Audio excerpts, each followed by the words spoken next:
I'm going to teach you how to apply a credit memo to an invoice in QuickBooks Online. Whether you're an experienced QuickBooks user or just starting out, following these steps will guide you through the process smoothly and efficiently. First, access your QuickBooks Online account by clicking the Sign In button. On the login page, select QuickBooks Online from the options provided, then enter your username and password carefully and click. Make sure your login information is correct to avoid any hiccups. Once you're logged in, navigate to the home page. Instead of scrolling through options, use the search bar at the top and type in Credit Memo QuickBooks will show the relevant link. Click on it to open a blank credit memo form. This is where we'll input all the necessary details. Start by adding the customer who's receiving the credit memo. Select the correct customer from your contacts to ensure the credit is accurately applied.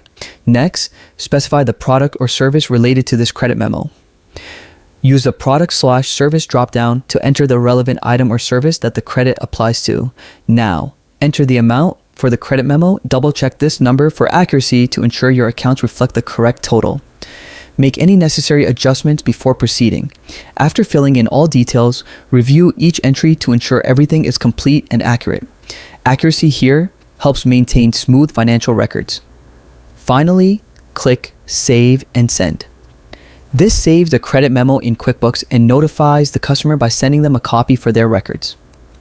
And there you have it. You've successfully applied a credit memo to an invoice in QuickBooks Online.